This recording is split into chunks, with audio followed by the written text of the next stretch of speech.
Hey guys, remember CCG back in the video. So Megalith got some new support and I wanted to go over it. So here is Megalith Full Lock. It's a Earth Rock Ritual Effect monster. You can ritual summon this card with any Megalith card. So usually with Megalith monsters, you are going to be able to summon them out using other Megalith rituals from what I recall. This card is ritual summon. You can add one Megalith card from your graveyard to your hand. So this is going to be an easy search for this deck. It's going to be able, well, it's just graveyard to hand. So actually there's going to be more of a recursion piece, recycling cards that you already used up. And then during the main phase quick effect, you can ritual summon one Megalith ritual monster from your graveyard, except for this card, by attributing monsters from your hand and their field whose totals levels equal or exceed the level of that monster, including this card in the field.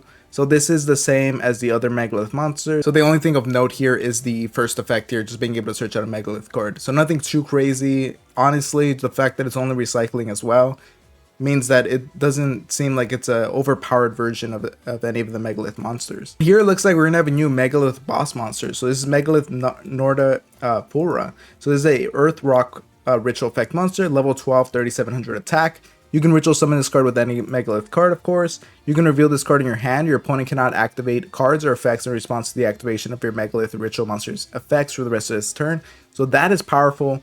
That honestly is going to be very good for helping Megalith monsters. The fact that you could just reveal this from your hand. Very difficult to interact with this at that point because it's not really doing anything. It's just going to stop future plays from your opponent's side of the field. And so being able to activate this, now your opponent, basically all your things have like spell speed 4. So your Megalith ritual monsters can just use their effects freely. That is pretty solid.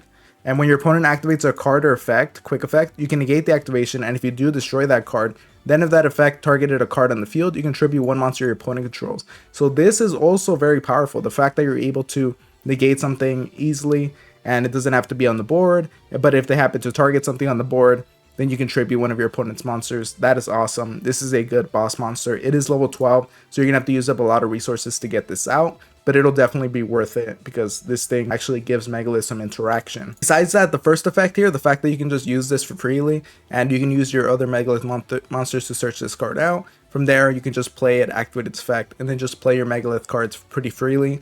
That is going to be nice for Megalith here. Before we continue, I just wanted to let you guys know that for only $2 a month, you can get early access to videos, custom emojis, status updates, and a supporter badge that changes the longer you're a member. You also have a chance to get randomly shouted out in a video. There are additional tiers if you'd like to support me even more. Thanks so much for watching, and an even bigger thank you for considering becoming a member.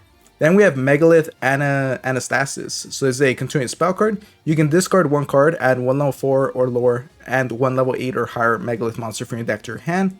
So discarding card in order to get both of these out is pretty solid, especially considering that you can just ritual summon those two and go into Megalith Northrafora here pretty easily. And then once returned, if you ritual summon a Megalith monster, you can activate one of these effects, but you can only use each effect of this card's name once per turn. You draw 2 cards and discard a card, or tribute one monster your opponent controls, so that is a pretty strong effect here. Being able to just refill your hand, even discarding a card to your graveyard is fine, just because we have things like this new ritual level 4 here that's going to be able to search them out and get it back into your hand. And tributing your opponent's monster is pretty good, just because it's the non-target form of removal, non-destructive, and that is pretty good. I think this new line of support is definitely going to help Megalith just keep up a little bit. The fact that it hasn't seen any play as it's a ritual rock deck here, so probably like the 2 worst combinations in the sense that ritual doesn't have the best support and rock also is not, you know, like that's probably one of the worst types in the game. And so giving it 2 cards like this is going to help them see some play. I don't think it's going to be like game breaking, but it's going to be fun and it's going to give Megalith monsters a way to actually play the deck. I hope you guys enjoyed the video. Make sure to like, comment, subscribe, and all that. And I'll see you guys next time. Thank you for watching.